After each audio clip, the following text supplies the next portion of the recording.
বাজক দবা বাজক শংখ বাজক মৃদংখোল অসম আকৌ উন্নতি পথত জয় অসম বল। 18খন ধ্বজাবাহী আঁচনিৰে সমৃদ্ধ 2026-27 বৰ্ষৰ বাজেট বিত্তমন্ত্ৰী জয়ন্ত মল্ল বৰুৱাৰ ভাষাত এইবাৰৰ বাজেট অষ্টাদশ মুকুতাৰ উন্নয়নৰ মালা।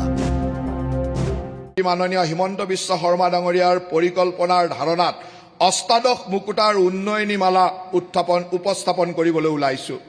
2026-27 বৰ্ষৰ বাবে নিৰ্ধাৰিত এই 18খন ধ্বজাবাহী আঁচনিয়ে এক সুৰক্ষিত সমৃদ্ধ বিকশিত অসম গঢ়ি তোলাৰ যাত্ৰাত অসমৰ পথ নিৰ্দেশনা প্ৰদান কৰিব।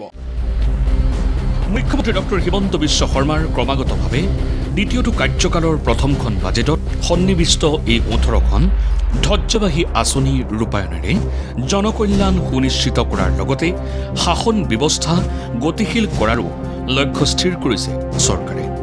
সেয়েহে সংস্কৃতৰ শ্লোক আওৰাই বিত্তমন্ত্ৰীয়ে বাজেট ভাষণৰ আৰম্ভণিতে কৈছে, শুই থকা সিংহৰ মুখলৈ চিকাৰ নাহে।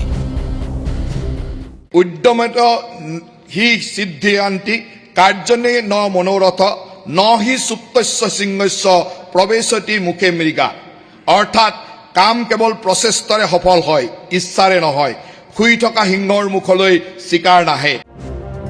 বিত্তমন্ত্ৰীৰ মতে পূৰ্বৰ তুলনাত ৰাজ্যবাসীৰ জনমূৰি আয় 1,85,419 টকালৈ বৃদ্ধি হৈছে।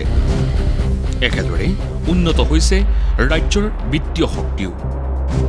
2015-16 বৰ্ষৰ 12,848 কোটি টকাৰ পৰা 2025-26 বৰ্ষত 39,294 কোটি টকালৈ বৃদ্ধি পাইছে ৰাজ্যৰ নিজস্ব কৰ ৰাজহ। মুঠ ৰাজহ প্ৰাপ্তিৰ ক্ষেত্ৰত নিকা উৎসৰ ৰাজহে 2025-26 বৰ্ষত 36% বৃদ্ধি পাইছে।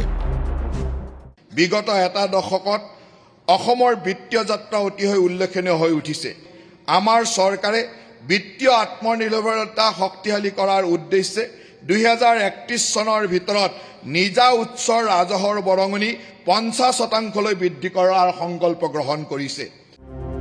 কিন্তু ক'ৰ পৰা আহিব এই অতিৰিক্ত ৰাজহ? বাজেটত বিত্তমন্ত্ৰীয়ে দিছে তাৰ স্পষ্ট আভাস।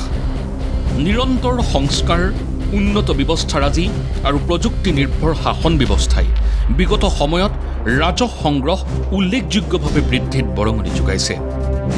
পূৰ্বৰ বৰ্ষতকৈ 11% বৃদ্ধিৰে 2025-26 বৰ্ষত ৰাজ্য চৰকাৰে সংগ্ৰহ কৰিছে 26,447 কোটি টকা। ৰাজ্যখনে সংগ্ৰহ কৰা GSTৰ পৰিমাণো 14% বৃদ্ধি পাইছে। পাছে এইবাৰৰ বাজেটে সকাহ দিব ৰাজ্যৰ ক্ষুদ্ৰ চাহ খেতিয়কক। ক্ষুদ্ৰ চাহ খেতিয়কসকলক সহায় দিবলৈ আমি কৃষি আয় ৰেহাই সীমা 2,50,000 টকাৰ বাৰ্ষিক আয়ৰ পৰা 10 লাখ টকালৈ বৃদ্ধি কৰাৰ প্ৰস্তাৱ আগবঢ়াইছো। আবকাৰী ৰাজহ এই বৰ্ষত চৰকাৰে সংগ্ৰহ কৰিছে 4,054 কোটি টকা। অবৈধ উৎপাদন আৰু বিতৰণক নিৰুৎসাহিত কৰাৰ লগতে সুলভ মূল্যৰ বিধিসন্মত আৰু উন্নত মানৰ সুৰাৰ বিকল্প হিচাপে ৰাজ্য চৰকাৰে অসমতে প্ৰস্তুত কৰা সুৰাৰ ব্যৱস্থা কৰিছে। 2031-32 চনৰ ভিতৰত ষ্টাম্প ডিউটি আৰু পঞ্জীয়ন মাচুলৰ ৰাজহৰ পৰা চৰকাৰে 4,000 কোটি টকা ৰাজহ সংগ্ৰহৰ লক্ষ্য ধাৰ্য কৰিছে। সম্পত্তিৰ মূল্য আৰু প্ৰকৃত বজাৰ মূল্যৰ মাজত সামঞ্জস্য ৰক্ষা কৰি প্ৰাপ্য ৰাজহ নিশ্চিত কৰাৰ বাবে GIS ভিত্তিক আঞ্চলিক মূল্য নিৰূপণ ব্যৱস্থা প্ৰৱৰ্তন হ'ব। উচ্চ মূল্যৰ অনা কৃষিভূমিৰ ৰাজহ ব্যৱস্থাও যুক্তিসংগত কৰা হ'ব। প্ৰথমবাৰৰ বাবে ভূমি ৰাজহক জনভিত্তিক মূল্য নিৰূপণৰ সৈতে সংযোগ কৰা হ'ব। অৱশ্যে চৰকাৰে কৃষিভূমি আৰু গ্ৰামাঞ্চলৰ বাবে ভূমি ৰাজহ বৃদ্ধি নকৰে বুলি স্পষ্ট কৰিছে। পৰিবহণ বিভাগে 2025-26 বৰ্ষত 2,123 কোটি টকাৰ ৰাজহ সংগ্ৰহ কৰিছে। খনি আৰু খনিজ বিভাগে 2026-27 বৰ্ষত 4,512 কোটি টকাৰ ৰাজহ আহৰণৰ লক্ষ্য নিৰ্ধাৰণ কৰিছে। ৰাজহ অপচয় ৰোধ কৰিবলৈ পৰিৱেশ, বন আৰু জলবায়ু পৰিৱৰ্তন বিভাগে ক্ষুদ্ৰ খনিজাত সামগ্ৰী পৰিবহণ কৰা সকলো বাহনত GPS বাধ্যতামূলক কৰাৰ লগতে ওজন জোখা স্থান আৰু CCTV কেমেৰা স্থাপন কৰাৰো পৰিকল্পনা কৰিছে। অৱশ্যে বৈদ্যুতিক বাহন ক্ৰয় কৰা নাগৰিকৰ বাবে 3% মটৰ বাহন কৰ ৰেহাই ঘোষণা কৰিছে বিত্তমন্ত্ৰীয়ে। চহৰ অঞ্চলত পাইপযুক্ত প্ৰাকৃতিক গেছৰ ওপৰত আৰোপিত ভেটৰ পৰিমাণ 14.5%ৰ পৰা 5% হ্ৰাস কৰাৰ ঘোষণা বিত্তমন্ত্ৰীৰ। কিন্তু ইয়াৰ বিপৰীতে চৰকাৰে একাংশ উদ্যোগত চৰকাৰে আৰোপ কৰিব সেউজ কৰ। পৰিৱেশৰ অৱক্ষয়ৰ অৰিহণা যোগোৱা ইয়াৰ প্ৰতিকাৰসমূহৰ ব্যৱস্থাতো সমানে অৱদান আগবঢ়োৱা উচিত। এই নীতিৰ দ্বাৰা পৰিচালিত হৈ আমাৰ চৰকাৰে চিনাক্তকৃত প্ৰদূষণ সৃষ্টিকাৰী কাৰ্যকলাপ আৰু সম্পদসমূহৰ ওপৰত সেউজ শুল্ক আৰোপ কৰিব।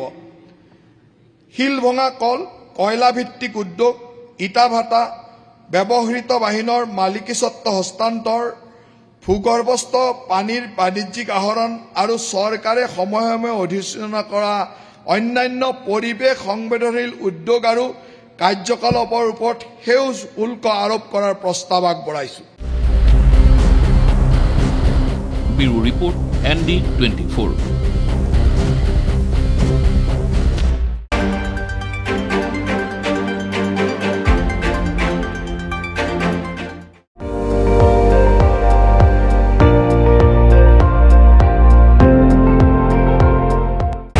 আপুনি চাই আছে ND24, সৰ্বশ্ৰেষ্ঠ নহয় সৰ্বোত্তমৰ দৌৰত।